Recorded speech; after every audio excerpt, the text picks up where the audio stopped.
Death is the unyielding truth that binds us all, an inevitable, profound, and deeply intimate encounter with the finite nature of life. It arrives without warning, shattering the world we thought we knew. In its wake, grief emerges, often dismissed as something to fix or get over. But what if grief, in its suffocating pain, is not a burden to carry or something from which we need to move on?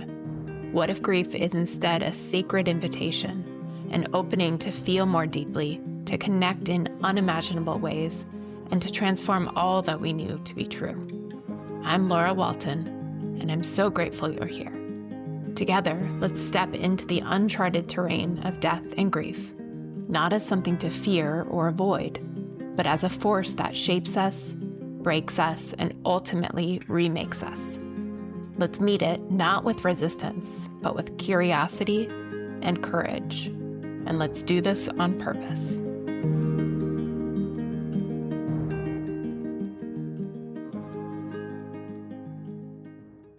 Okay, welcome back to the Grief on Purpose podcast. We're here today with Joya Sosnowski. Did I get that right? You did, yes. I thought I had it in my head, and then I was worried as it came out it was going to be wrong. It's perfectly fine. Yes. So, Joya, thank you. Thank you so much for being here today. I know we connected a month or so ago, or I was a guest on your podcast, but that was the first connection that we had. I had initially reached out to you, but I'd love to, if you're open to sharing it, just hear your perspective on how we became connected and what that first message from me was like for you.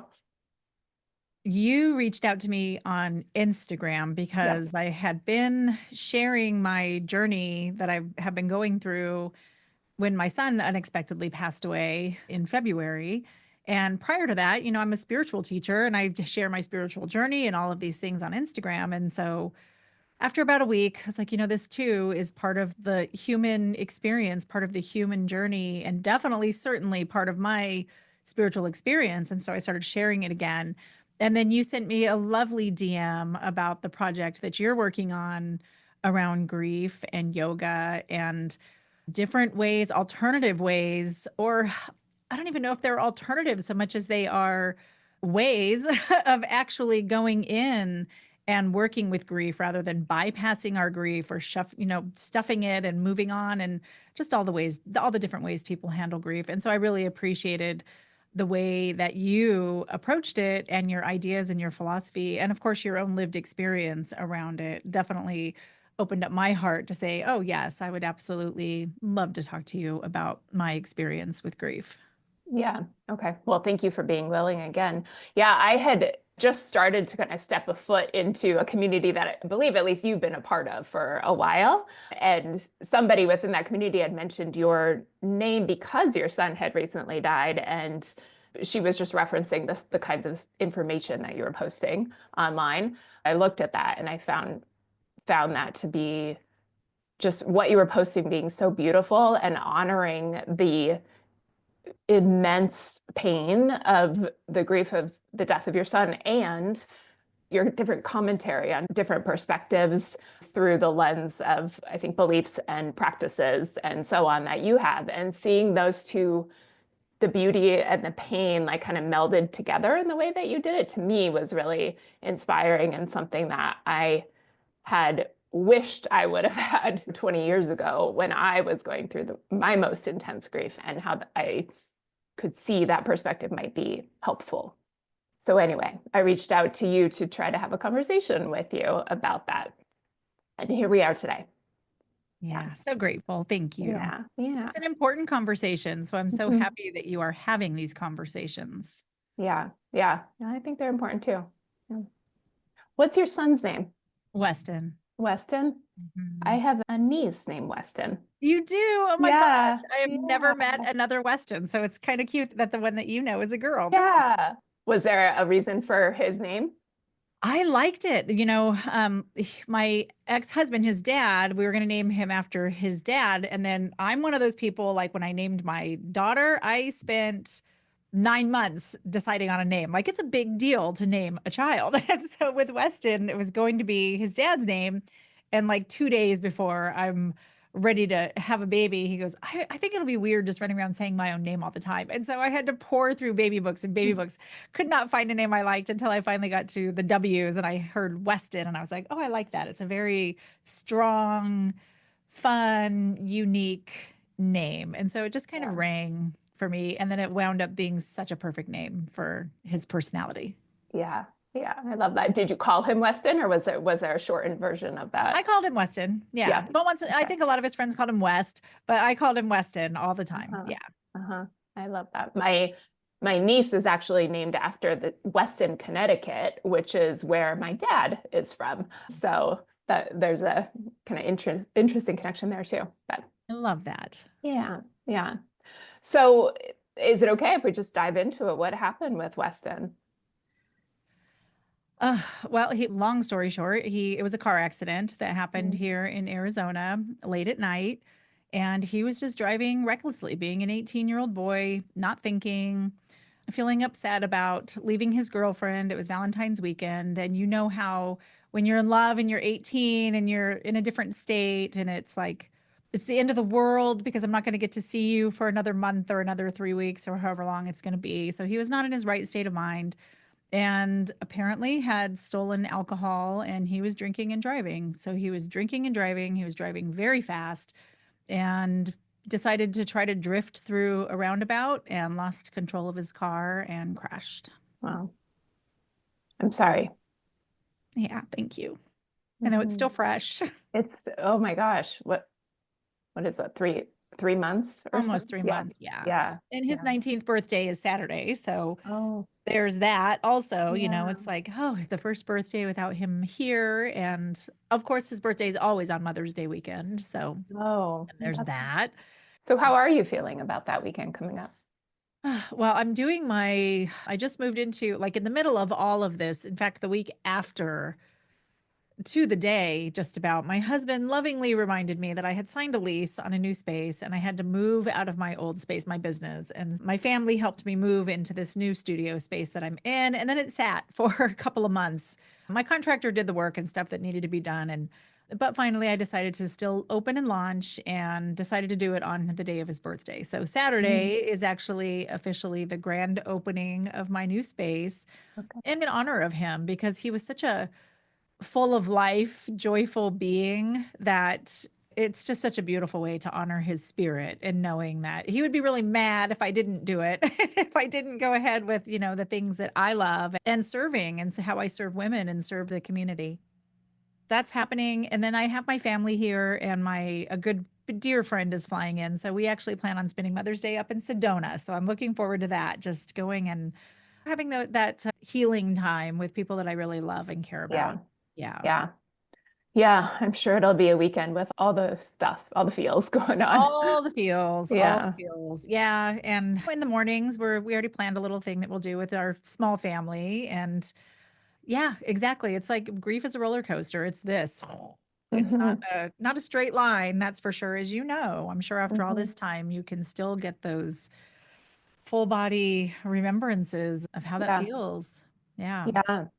Yeah. So separate from the grand opening of your business, is there some intentionality also behind how you want to celebrate or acknowledge his birthday? Oh yeah, of Yeah. course, for sure. We're gonna in the evening for dinner, we're gonna all go have tacos. 'Cause that's his favorite food. And in the morning, we're just gonna have some fun and celebrate it Weston style because he was very much just all about joy and fun and laughter and goofiness and yeah. And then of course the tears I'm sure will come and who knows, but to honor him specifically, yeah, I've got some plans with my family, with my husband and his sister. Yeah. Yeah. Is it something you ever considered not doing, acknowledging his birthday? Oh gosh, no. Okay. No. Yeah, Okay. no. No. Yeah, and I wouldn't say that that's not right or wrong for anybody, but for me, it's just I could never not acknowledge his birthday. It's like the second greatest day of my life. What's the first greatest? Oh, when my first child was born. Yeah. And yeah, this is the second greatest. Yeah. Yeah, Okay. it's like it changed me forever. And like having Yeah. these beautiful little beings. It's like having a part of your heart that's out walking around on the planet. Right. Yeah. Yeah. So how did you find out about the accident? he shares his location with me. And so I had woke up to go to the bathroom at a little bit after 1 o'clock in the morning and saw where he was. And I texted him and I said, "Oh, good, you're almost home. Please drive safely." And then I went and laid back down and I closed my eyes and I just started getting a really nagging feeling. And I picked up my phone and checked, and he was still in the same place. So I texted him again and I said, "Why are you still in the same place? I mean, I know where you are and I know there's no bathrooms or anything nearby, but I thought maybe he stopped to go to the bathroom. Maybe he stopped to close his eyes and take a little nap. Maybe he got pulled over." Like all of these things were scenarios that were going through my mind, but he still didn't respond. I sent him another message and I said, "I'm starting to get worried. Please respond to me." And he didn't respond. And so I finally woke up my husband and I said, "I'm driving to go to where Weston is. I think something's wrong." So I took off and started driving. And of course, started working myself up into a panic. And where he was about about an hour and 20 minutes from my house. Mm. Rather than panicking, I'm talking myself out of my panic, and I decided to call the police department where he was. And I asked if there had been any accidents or arrests of Weston. And the police officer was gone for quite a while. And he came back and he said, "I'll have to call you back."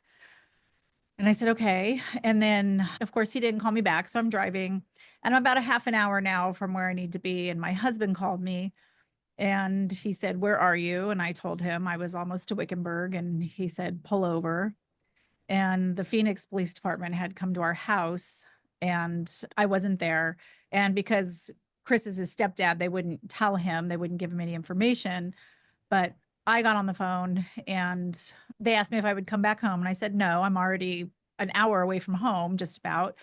And I said, "Has there been an accident?" And he said, "Yes." And I said, "Is my son alive?" And he said, "I can't tell you that," which of course is the answer, you know? Yeah. And I just remember just my mind just going, "No, no, no, no, no. It's not true." And my husband got back on the phone and he said, "We're going to drive and meet you in Wickenburg." And he said, "Go to the police department." And I said, "I'm going to the accident scene." And so I started driving there and I do not remember how I drove from where I was just getting off the 303 to Wickenburg that rest of that way. I have absolutely no memory of it. It's gone from my mind of how I made the rest of that drive. But something in me just said, "Don't go to the accident scene. Don't go. You don't want to see it." So I didn't. And I went to the police department, and the police officer that I had spoken to earlier was the one who came outside. And he was just such a sweet, kind, lovely man. Just so, so, so, so kind. And of course, also very matter of fact, like they have to be professional, but yeah. So he told me that Weston had died at the scene in the car accident and speed was a factor. He said speed, overly tinted windows, and intoxication. They found alcohol in the car, of course. And I was just devastated. And then, of course, to have to call his dad and give him that news in the middle of the night. By then it was about 2:30 or so in the morning. And yeah, it was awful. It was awful. It sounds awful. I can't even imagine the fear and worry and anticipation and all of that in that time of not knowing what that was like. Yeah, it's the worst feeling. It is, and it's like part of you knows. It's like I knew, but I was like, I don't know for sure. I'm not gonna start reacting like this is true Yeah. when I don't know for sure that it is true. Yeah. Yeah. I was actually curious about that. You said you got up to go to the bathroom and then came back to bed, but still something felt unsettled. Are you able to describe more what that felt like? It's just mother's intuition where you just know. I'm like, I just knew something was wrong. Then, of course, and in my mind, well, first of all, before the accident happened, on that Thursday before, on February 13th, I woke up and I just had the worst feeling about Weston even going on this trip. And I told him I didn't want him to go. And I said, "I just have a terrible feeling something really bad is going to happen." And in my family, everybody nicknames my overactive imagination Stephen King, because that's what I call it. And so he, of course, he's like, "Mom, you're overreacting, your Stephen King imagination, blah, blah, blah." But on that day, he asked if he could stay home from school, and he was going to sound engineering school and hang out with me. And I was like, "Yeah, of course." And so we ran around and did errands all day. And I spent that whole day bribing him to not go on this trip. I mean, I was like, we'll go get tattoos. He wanted to get his first tattoo. I'm like, we'll go get tattoos. We'll go get you this cat that you really want. I will overpay you to help me with my floor in this new space that I'm in now because we had to do the flooring. And I tried everything I could to stop him. And I remember we got in the driveway at home on that Thursday night. It was about 5:30 or so. And I just looked at him and I started crying. And I remember he just started laughing and he just like, oh my God, you're crying about something that hasn't even happened. You're just because you're so ridiculous. And then of course I just started laughing with him. We always laughed about everything. And so on that night when he didn't, I mean, that whole weekend, I just had such a bad feeling the whole time. Mm. And then on Sunday when he was leaving and he said he was hitting the road to head home, I actually wrote the words, please drive safely. You are precious cargo. And he didn't listen. He didn't listen. And whew. So when I woke up and I couldn't go back to sleep, and I picked up my phone the second time, and it was like only 2 or 3 minutes later, and he hadn't moved from that location and he hadn't texted me back. I knew something was wrong. I Mm. knew. I just knew. Yeah. You knew before though, too, it sounds I like. did. Yeah, Yeah. it's so strange how mother's intuition or whatever it is, our Mhm. souls being connected in the field, that we're so mothers and children and their children are so quantumly entangled with each other, and there's no time up there. It's different. So, Yeah. Had yeah. you, it would have likely had to have been in a different context, but had you had a similar experience before where something bad was going to happen and you just knew for sure it was going to happen before? Yeah. Oh, yeah. Yeah, which Okay. is why I trust my intuition. And I Okay. told him that too. I said, my intuition is always right. Mm. I said, this isn't my imagination. This is my intuition. It's different. Mhm. Yeah. What does that Yeah. feel like for you, your intuition? It's a knowing. It lands on me as a knowing. And it's not like there's any doubt. It's just, I know. Yeah. I just know. Yeah. Hmm. And sometimes the intuition is great. Like I had an intuitive hit about a cryptocurrency to buy. And I was like, buy this crypto. And I bought it, and made a fortune. So sometimes it's also great things. And it's like, Yeah. oh, wow. It just lands on me as a knowing is the best way to Hmm. describe it. I guess in the clairs and the gifts of the clairs are higher senses. It's claircognizance. Hmm. Yeah. And how much are you typically able to follow that intuition when it comes? Oh, now I'll never, ever, ever ignore it again. Never. But I usually do because I am really in tune with my own energy field and with what happens inside of me. I'm very in tune with what's happening in my awareness. I'm a highly aware person, I guess would be the best way to put it. And so I know, and I know when I get those knowings that I just know and I follow them. I am really good about trusting and listening and following my intuition. Mm. Yeah. But of It's course, that's interesting. my intuition, and I couldn't force him. I mean, he's an adult. He's 18 years Right. old. I can't make him stay home. And he even told me he's going to go anyway. So I'm like, "Ugh, well, I don't want him to get mad at me and just leave after I go to sleep at night and take off and hit the road, which he could Hmm. do. And there's nothing I could do about that, right? So how do you feel about what happened? The way in which he died and the situation in which you tried to stop it and you weren't able to. Do you feel any particular way about it? Oh, gosh, I feel a lot of ways about it. One thing I realized really quickly early in the grief process was to immediately step into radical acceptance. Because when I started to switch into all of the things I should have done, I wished I would have done. I wished I would have chained him in his bedroom and not let him go. Like all of those kinds of scenarios that started to play out in my mind. I'm like, oh, this is quickly going to send me down a hole of grief that is helpless and hopeless and that I'm never going to get out of because there is nothing that can be done to change what is. And so I quickly moved into just radical acceptance about it. And when I did that, I started to feel, well, the second night, actually, it was technically the first night because I hadn't slept for 25, 26 hours. And I decided to get up and sit in front of my altar because that's the only place I feel could find any kind of peace. Was like, I just want to go sit and pray. And I remember I went and sat in front of my altar. I was praying and crying, sobbing. And all of a sudden, I saw, like from a bird's eye view, the planet, and I could see these little points of light shooting up. And I was like, oh, this is an interesting vision that I'm seeing. And then all of a sudden, I felt Weston's energy. And it was like it was inside of my body. So I was seeing it from his perspective. And excuse me, I heard him say, like in my mind, I realized that all those points of light were all of my spiritual community, that I have a big spiritual community around the world. I did not know how big of a spiritual community I had until this experience, but I could see all these people praying, is what it was. The points of light were all these people praying. And I felt Mm. his feeling inside of me that was like a feeling of being honored, like honored and like humility. And then I heard him just say, wow, mom, I didn't know you had such a big community. And I was like, I remember I opened my eyes and I was like, Weston? It was such a strange feeling. And from that time on, anytime that I fall into deep grief, he brings peace. I'll call him and I'll feel peace coming from inside of my body, like in my heart. And so, Mm. how I feel about it is that it was, call it a spiritual contract, a divine appointment. I mean, he has told me through in meditation process that is like my time was up and now I'm here to help you with the work that you're doing, mom. And so I'm like, wow. So there's a lot that's still unfolding and being unpacked, but Huh. I just feel like there aren't, I know that, I mean, because of my spiritual beliefs and my spiritual practices, that I know that everything works out for the highest good always in time. It might not be immediately, but in time.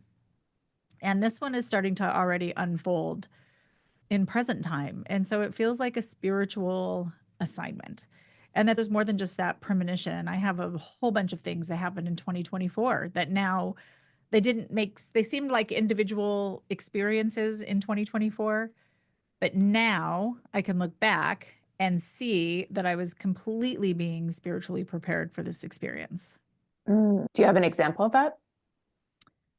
So many, but one of them especially was the miracle of Scotland, where there's a group of women that I travel with and go to sacred places around the world with, and they were all doing a journey to Scotland in September.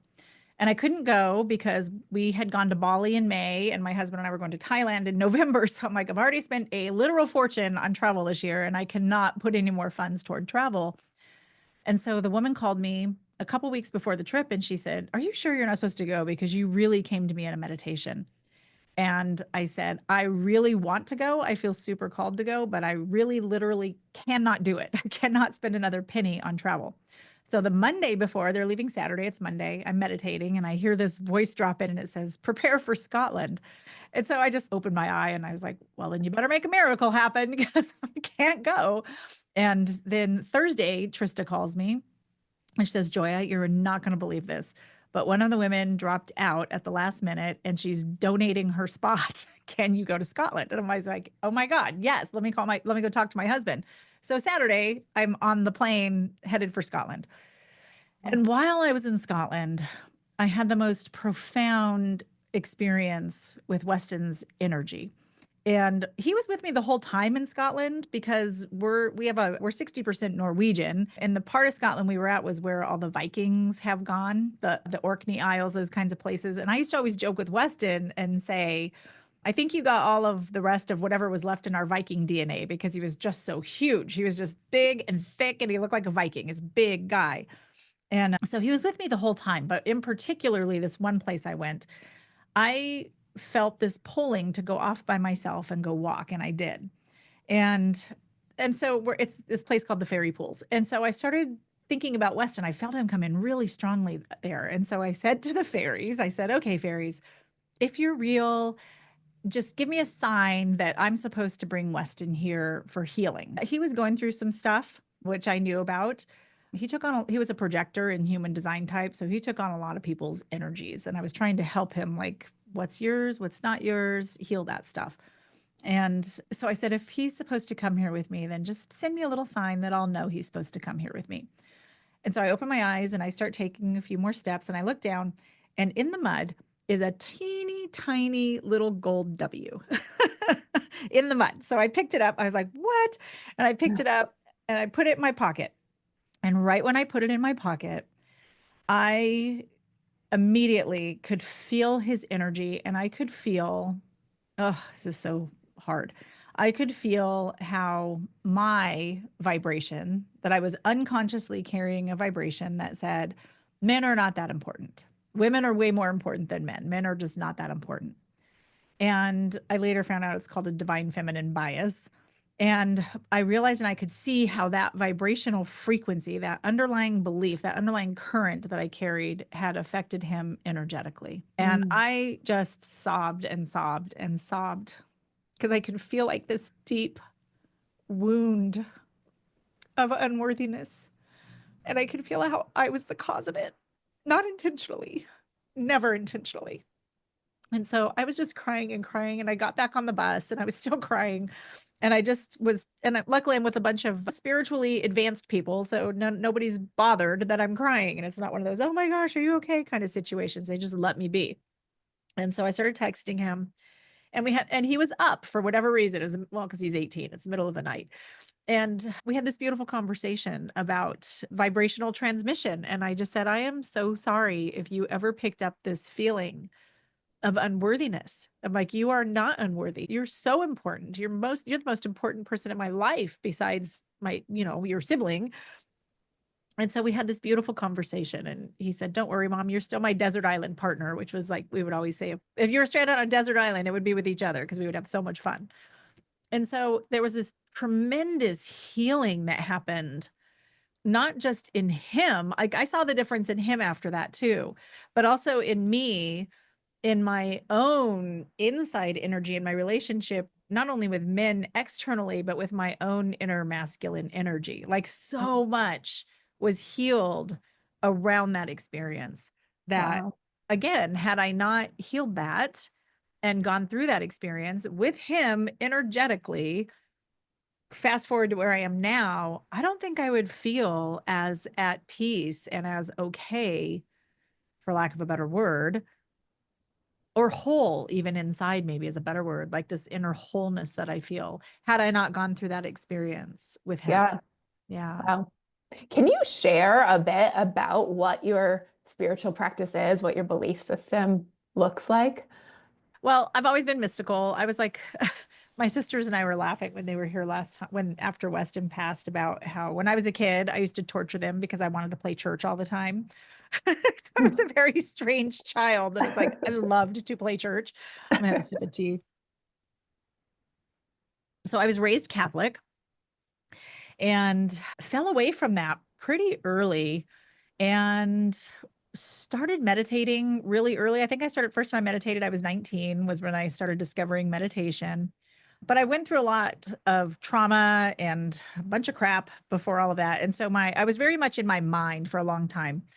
And so I studied mindfulness, which of course dropped me back into my body. And so my spiritual beliefs are that there's one mind, there's one source from which everything emanates. And there's nothing that is not that. There's nothing that isn't the divine, that everything emanates from that, and that there's the creator, and then there's the soul, which is an emanation from the creator. And then the soul created us as people. And then our humanness forgot about our soul and created an ego. And so it's like we're 4 steps removed from the divine through that process. And so for me, it's remembering my soul and allowing that soul energy to flow through and express through me, in me, as me, in alignment with the divine will of the creator source. And I really believe that the creator, God, source, creator, whatever you want to call it, is omnipresent, omnipotent, and omniscient. It's everywhere, it's everything, and there's nothing it is not. And so that includes we're energy forms. And so when we leave this physical vessel, we drop the body, we drop the ego, and we return back into that soul consciousness. And that we can, because we are a soul having a human experience, that if we can bring our field into coherence, into a vibrational frequency coherence with the field, with this source of all that is, that we can and are able to contact our loved ones who are no longer embodied. Hmm. Yeah. Have you experienced significant deaths other than Weston? Yeah, I lost a boyfriend when I was young, when I was in my 20s, to a motorcycle crash. My grandfather, my uncle when I was 5.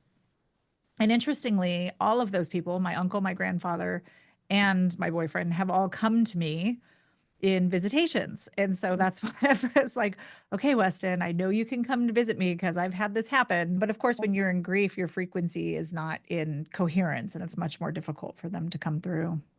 Yeah. Part of the reason I asked that is because for me, it was the deaths that I experienced that sent me on this path of kind of like of seeking, of trying to learn, trying to understand. I was also pretty young. I was in my 20s when it happened, so I just didn't have as much lifetime practices or anything else that had already been built up. But I think of my grief as being kind of a doorway in, a portal into my spiritual beliefs and understanding things on a different realm than of something I was ever taught. But I'm curious for you, maybe it's some of the earlier deaths you experienced, maybe something different. But if there was anything for you that was the tipping point to being curious about these things or to learning these things, because you've been able to take these lessons now into this death, Weston's death at least. Yeah. No, I mean, like I said, I think I was just born a mystical kid. I was Mm. always asking big questions and reading psychology books and just always had a fascination for the unseen realm ever Yeah. since I was little. So it's very, I think it's just how I'm wired that I was born that way. And also, so was Weston, because the minute he was born, the second he was born, your baby comes out, we made eye contact, and he telepathically transmitted me a message, which I had told people thousands of times and him that he said, I've been here a million times. You don't have to tell me what to do. And I was like, oh, old soul. Okay. Little old soul. But his death, his vibrational transition to the other realm definitely has immediately, I was like, oh, this is a choice point for me of really going deeply, more deeply into my practices, going more deeply into my beliefs, going more deeply into the sacred and really surrendering to it. And so it really brought me over that threshold of ideas and practices and doing it to really surrendering into the process of whatever is happening now, which I don't even know what it is. I can't even say what it is so much as there's just an unfoldment that I feel happening inside of me. Mm. Are you able to explain what that looks like, that surrendering practice looks like just in the day to day? I meditate for about 3 hours a day. I spend an hour and a half in the morning, sometimes two, and always an hour at night before I go to bed. I've started doing more embodiment practices because I found that I was healing, like handling grief emotionally, physically, and spiritually, but not physically. And so when I started doing yoga again, like taking up my Kundalini practice and starting this movement meditation process that I do, that's opened me up even deeper into this, just this place of surrender, like surrendering any ideas, any preconceived notions, any ideas that, like contacting someone on the other side, right? I'm like, it doesn't happen through my mind. It doesn't happen through my thoughts. It happens energetically and from a place of pure awareness. And so it's really coming into that place where I'm not in my mind anymore so much and not thinking so much and just saying, I don't freaking know. I don't know. I don't know how to do this. I don't know what to Yeah. do. And just allowing myself to be guided. And it almost feels like it's the difference between being in a river and trying to swim up the stream versus just turning around and laying down and surrendering to it. Mm. And Okay. that's really how it feels. And I feel more relaxed. I let go of resistance. I cry when I need to cry. I laugh when I need to laugh and just be really present. And I feel like that's really what it's done is brought me into this place of just such pure presence with Mhm. whatever is happening, whatever's before me, that I'm present for it. Yeah. And when you said yoga, is that the physical practice of yoga that you're referring to? Yeah, which I've already done sound practices, which we've shared. I'm a sound healer and immediately found that drumming, using my drum and my voice helped to clear so much grief out of my body, clear that energy. But doing the physical practices I have found it's opening up my body in so many ways because my body started to feel like, I was like, oh my gosh, within the last couple of weeks, I had said, I feel like a punching bag. Like I feel somebody's beat up my back. And I realized I'm like, oh, that's my heart chakra Mm. back there. That's just like, Yeah. Yeah. yeah. So So I started doing physically, you can open that up or move that energy in different ways through a Yes. physical yoga practice. Yeah. Okay. Yes, exactly. Yeah. Yeah. Can you explain a bit more with the drumming? You said that has helped to move some of that grief. Maybe if somebody isn't able to connect the dots of like how that would work, how would drumming help to move grief? Can you walk through that process? Oh, yeah, absolutely. Drumming is one of the most ancient musical practices in the entire world. And within 4 minutes, your brain falls into entrainment with the rhythm of your drum. So it becomes very instantly hypnotic. You've changed your brainwave state quickly. And if you're closing your eyes and doing it, then you're really rapidly dropping yourself into an alpha and theta brainwave state, which of course are very healing. And so then again, you're coming into the present. And so the drum is really being used as a rhythmic entrainment device. And then it's thundering. You can picture it just thundering inside of your body, moving stuck energy. And then your voice, when you start using your voice and just intuitively sounding out whatever is inside of the body, it is so, so healing. I'll come out of a drumming and sounding practice and just feel so relaxed. So, so, so relaxed. Yeah. Mm. Yeah, I like that. And you keep using the word presence.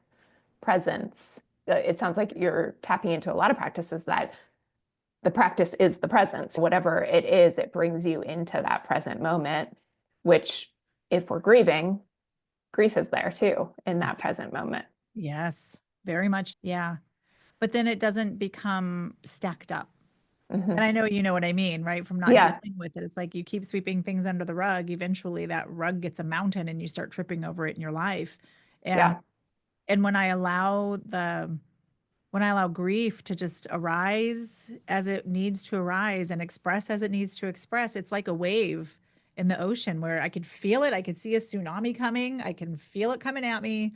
And I just sit with it and let it arise, let it express, and then it breathes back out. And I'm back to being calm for a while and doing what Mhm. needs to be done in life. Yeah. And I'm sure there's a lot of emotion that comes with that wave of grief, but also you survive it. You know, Yeah. you come out of it. It doesn't last forever. And Right. Exactly. yeah. Yeah. And the important thing, like with presence, right? When you're in it, is for me, it's so important to pay attention to my mind that I don't start getting caught up in story, that I Yeah. just stay in the feeling that's arising, let that feeling express without telling myself a big old story about what I'm experiencing. And then Mhm. that's where it can come and go so much faster than if I start getting caught up in the grief of wanting anything to be different than it actually is. Yeah. Yeah. Being with the presence of what is, the reality of what is right now.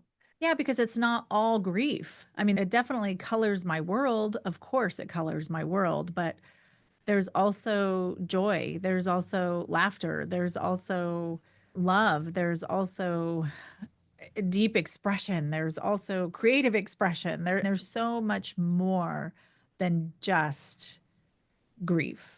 And grief is really an expression. I look at it as my grief is really an expression of how freaking much I love him. And Yeah. he's just not here physically for me to give that love to, but I know he can hear me. And so I'll just say, "Oh, I love you. I wish I could just freaking hug you right now." And I Yeah. can't, but I can tell you how much I love you and I know you hear me. Do you have people in your life who kind of resonate with these sort of beliefs that you have, and or do you have people in your life who don't resonate with those, and how does that impact you? It doesn't impact me because my grieving process is nobody else's business, is really how I look at it. Mhm. And because I quickly realized that people are uncomfortable with grief as they don't know what to say, they don't know how to handle it. And so I found myself like with the people who'd be like, "Oh my God, I'm so sorry," and they'd get all teary-eyed, that I would immediately go to that place too. And instead of doing that, I said, "Oh, I'm not going to meet people where they are in how they're experiencing how they think my grief feels, but to meet them authentically in whatever I'm experiencing in that moment." Yes, I do have a few people that I've met who also are experiencing grief as very much of a sacred portal into deeper into the divine, deeper into the mysteries of this life, deeper into wondering what's the purpose of our life.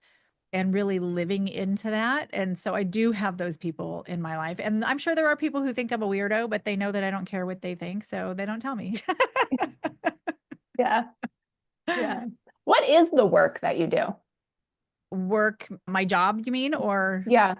I'm a sound healer, so I actually have a space here in Tempe where I do, well, more than sound, but predominantly sound and frequency, and a process of energy healing called Connecting with the Creator, which is an energy healing process.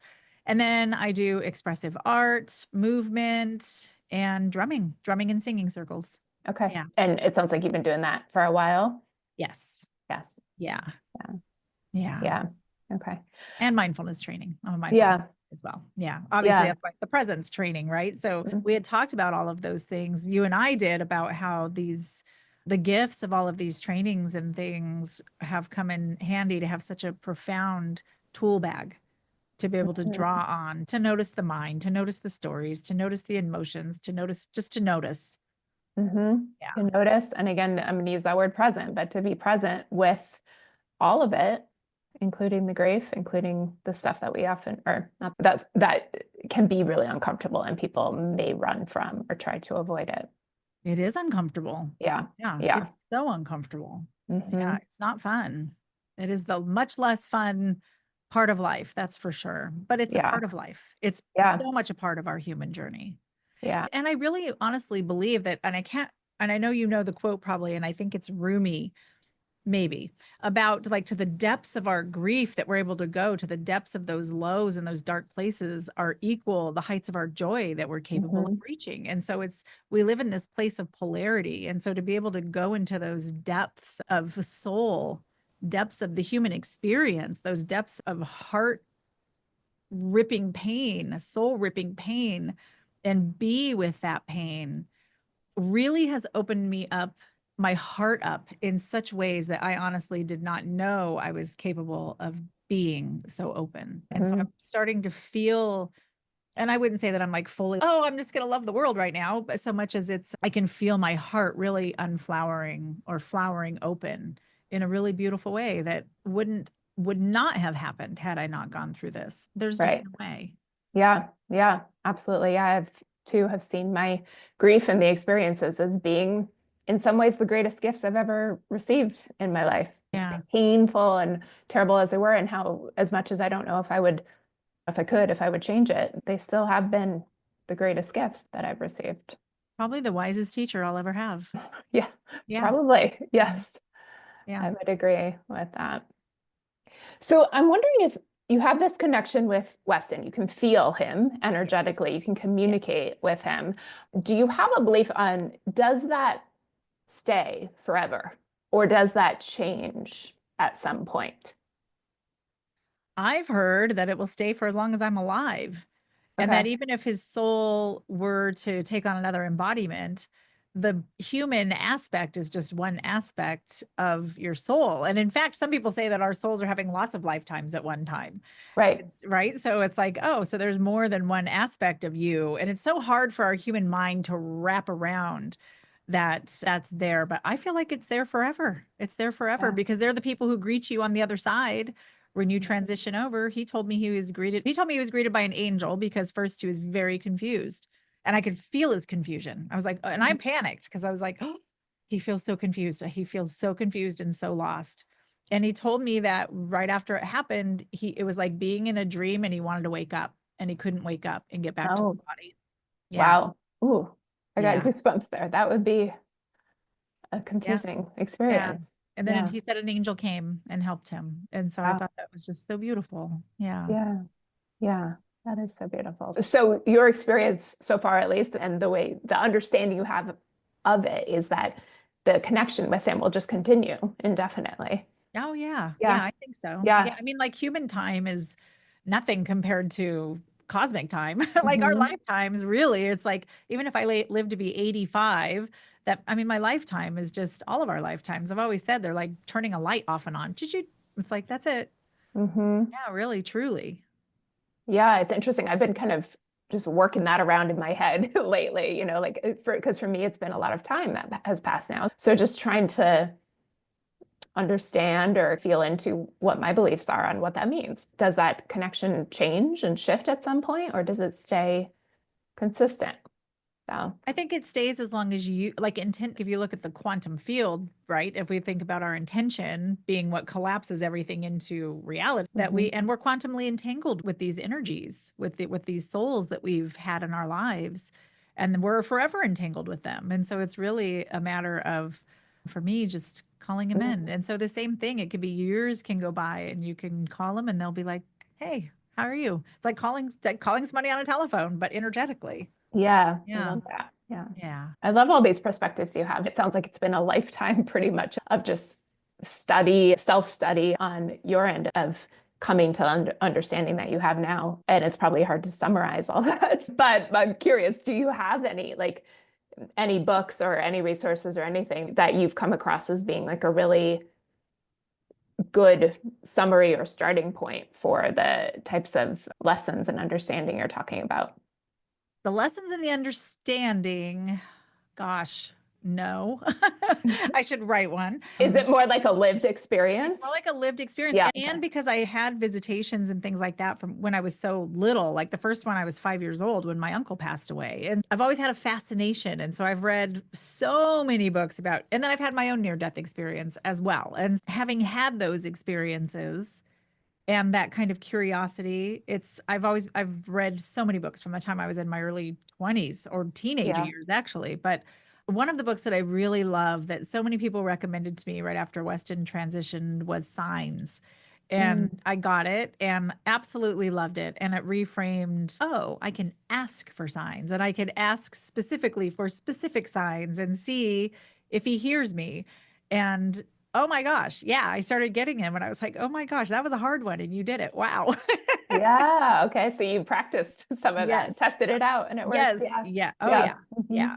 Yeah. Yeah. And Cool. so I know, and it's just and a lot of it's faith and also my own lived experience of surviving my own near-death experience and experiencing music made of light on the other side, which was like, I mean, which I did not equate to ever to me becoming a sound healer. That happened when I was 21, and I didn't start doing sound healing until I was in my 40s. And so that was a long time between that experience and me going, oh my gosh, duh, that is what I'm supposed to be doing. It took me a long time to figure that out. But Yeah. yeah, this like death is not, and Weston told me, his mom, death is not the end, it's the beginning.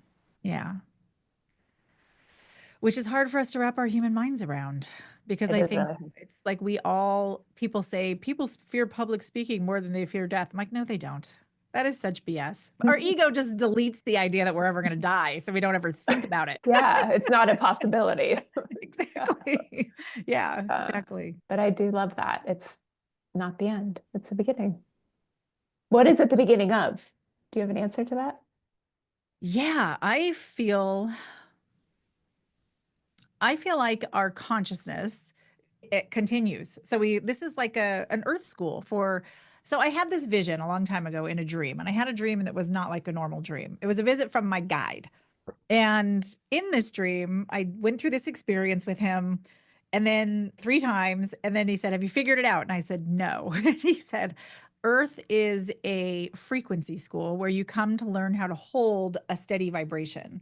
Because in the afterworld, in the world beyond this one, you manifest things instantly. So you need to really have a clear frequency about what it is you want to manifest. And it's a tie of your intention, your desire, and holding that vibration of manifestation.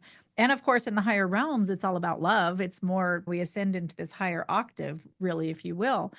And so when we leave here, if we've passed our earth school tests and we've learned how to make it all about love and we experience our life, our afterlife review, which I went through that process, so I know what that's like. And it's seeing everything that you've ever done to another human being and experiencing it both through their perspective and through the eyes of God is the only way I can describe it. That you're not seeing it through your human self eyes. You're seeing it through as if your eyes are God's eyes, witnessing how you've hurt people, basically. Wow. And so that alone is its own intense feeling inside of you that happens. And, Wow. we reconcile those feelings within ourselves, we can take that forgiveness. We're, of course, we're offered forgiveness, but it's both from God, but us as God forgiving ourselves for the things that we've done. And do you want to come back to earth and try that again? Or do you want to, are you ready to ascend onto the higher vibration? And so it just makes sense to me that, like, oh yeah, this is why there's other beings on other planets and higher ascended beings that are invisible and disembodied, that they've ascended on the octave of consciousness in their level of awakening as we ascend back into, dissolve back into that oneness, the unity of oneness with the all that is where I think we're headed if we're doing it right. Which, of course, that freaks out the ego because it's like, what about me? What about, you mean I'm not going to be Yeah. anything? Yeah. Oh, yeah. That ego. Yep. Yeah. So you had, just briefly, you had that near-death experience where you saw everything you had done through the lens of the other. Yeah. Wow. Yeah. Yeah, and it's intense. But then you're offered grace, which is the most beautiful experience after that and in that. And I was gifted that experience while I'm still alive in a body. And that happened in 2024. Again, that was part of this process of preparation that it just descended upon me in Bali. And I don't know why. And somebody told me that she sensed that I had died in my sleep and Mm. started to go through the process. And then when I came back out and was still in my body, that it continued while I was awake. Wow. Yeah. So I don't know if that part's true that I died in my sleep, but something definitely happened while I was asleep that I woke up and was having this experience of, yeah, this life review experience while I'm alive. And it was very intense. It had me on my knees sobbing with how Mm. the clarity of that experience. And it was Yeah. seeing through the eyes of God. It was Do you not have, seeing it through mine. wow, do you have any sense of how long that lasted? Oh my gosh. Well, I woke up sobbing in bed and I went outside, and I must have been outside for a good hour Mm. at least. Yeah, it was pretty intense. Wow, that's interesting. But then that feeling of the feeling of forgiveness that was offered. And do you want to forgive yourself for this? And I was like, and then of course in that self-judgment, right? It's like, can I forgive I Yeah. mean, how dare I forgive myself for this? But yes, I forgive myself for this. And then complete grace descended. And with that came a big responsibility in that, in I how I bet. live my life going forward. I bet. Yeah. What a thing to come back to your regular life from. Yeah. Yeah, and then I've heard from other reading lots of near-death experiences and things like that, that's a common thing. And I've heard a couple people word it like that too, seeing it through the eyes of God. And I was like, yep, that's what I experienced. But Wow. you're doing it on the other side through the level of consciousness that you are at when you pass away. So it's not like you pass and you're like this wise ascended soul, which is how some people paint that picture. And I'm like, that's not how it happens. Mm. Yeah. Gosh, it's so interesting. I feel like I could talk about this forever. I know. I know. It is interesting. It is interesting. And now it's since Weston's transition, this is all I spend so much time of my time doing now, besides my own inner practices and keeping myself whole, is writing, getting downloads, talking with him, getting downloads, finding what I can read, seeing if anybody's had these experiences. So and then I find some people that have had these exact experiences that I'm like, oh my gosh, this is validation Yeah. that it's true. And I feel like our biggest responsibility in life is to wake up while you're alive. Yeah. Yeah. I love that. Yeah. Mm. Is there anything else? I know there's probably a million other things you could talk about and a million other things I could ask you, but is there anything else that, for the purpose of this conversation, feels that it's still important to say? No, I feel like just knowing that your loved ones are there, really knowing it. And the more that we believe it, like early in the beginning of this, I asked Weston, I was like, how can I feel you more consistently? And he Mm. said, Mom, proof is belief. And I was like, proof is belief. Wow, that's really intense. And I started thinking about that. I was like, yeah, the more we believe it, the more we prove it to be true. And the more we prove it to be true, the more we believe it. And so it's really like believing it and then asking them to let you know that they're nearby, asking for those signs, asking for them. I started asking Weston just to hug my soul so I could have some peace. And I started feeling that. And I know that I'm not special So if this is happening for me, it can happen for other people, but it's a matter of opening up your belief system Yeah. to accept this as a possibility. Yeah. I've always thought about that similarly, of it's a choice. We can choose whether or not we want to believe this or not. And if you choose to believe it, then yes, you're opening up the belief system Yeah. to that possibility and asking for it even. I like that too. 100%. And Yeah. even in medical, it's proven that the placebo effect and the nocebo effect are equally as powerful. So our beliefs impact so much of our reality and our lived experience. Yeah. Yeah. Okay. Thank you for that. And thank you so much for this. I wish, as I had said, like I was looking for you 20 years ago. It took me some time to find you, but I'm so grateful for your perspective on this and for your experiences with it and for sharing it. Because I know, well, at least I think I'm not the only one who was seeking that out and who that perspective may be helpful Thank for. you. Thank you. Yeah, thank you for letting me share. And I know it's a little out there for a lot of people that it's whoa. But this is Yeah. my lived experience and what I'm going through and how Yeah.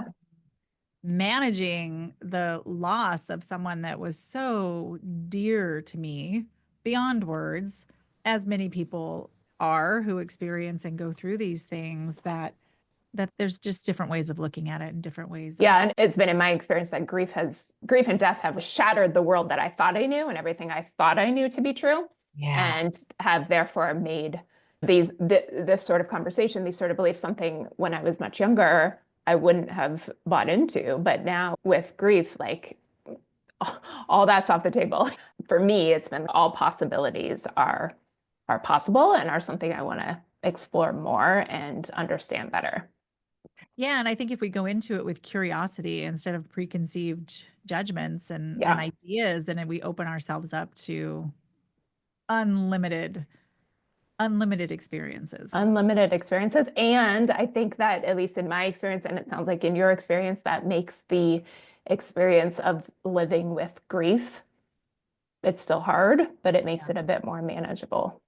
Yeah, it just becomes a part of you and something that you carry in a different way of being. I'm like, yeah, I'm forever walking around with a hole in my heart now. Yeah. But that doesn't mean that my heart hasn't opened up more than it was before. Yeah.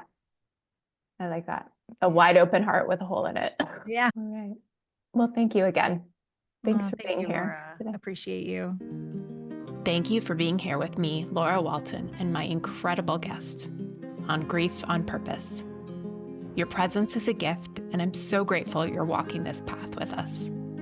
For more connection and resources, you'll find everything you need in the show description. To my guests, thank you for sharing your person with us today. It is truly an honor to know your story. I'm your host, Laura Walton. Until next time, be kind to yourself and remember you're not alone in your grief. We are here on purpose.